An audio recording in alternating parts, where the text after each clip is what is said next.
back together, we really wanted to not be one of those bands who just comes out and plays their classic record, again. So the whole first sort of part of it was we gotta see if we can still make good new music. It was all predicated on like, can we jam together and like still have this musical language that we developed, and we do. So that was, and it took maybe 2 or 3 jams to kind of, for everybody to be like, okay, this is good, let's do it. Get the spark going. Get the spark going, light the fire. Yeah. We had been living, each of us, in all corners of the world. Different countries, basically. Yeah. So 3 of us ended up in the same place, and then a different 3 of us ended up in the same room. Yep. And then we just started talking about it, started making a plan, and then we were like, well, let's get together and jam. And for the first while, we just jammed. Didn't play any old songs. Yeah. We really wanted to make sure it wasn't just because it happened to sort of be coincidentally coinciding with a reissue of the first album. And that really was just a coincidence, I think. Yeah. I think the EP was we wanted to get out some new music before we started playing shows again. Yeah. But the idea that we were going to roll it into making a full-length album.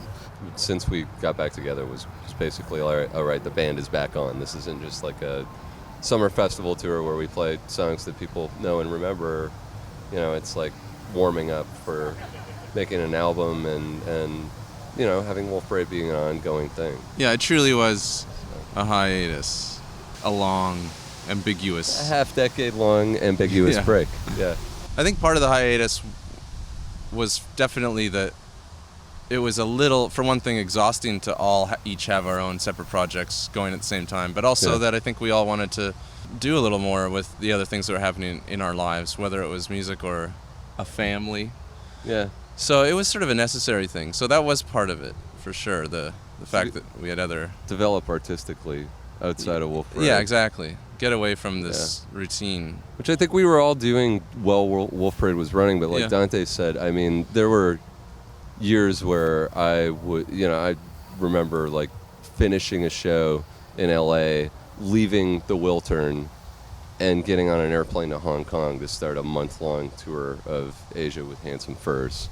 And that eventually, I think, well, it's good to be able to flex your muscles in different ways. It eventually takes its toll on you, so I think taking a break was, for Wolf Parade was good. Although now we're kind of back in the same situation where I have operators, and Spencer has Moonface, and you have a record coming out. Yeah, Dante's got a solo record coming out. I think doing all those things has made everybody a better player.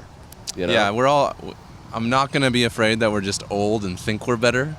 We are actually better, and part of that was the break.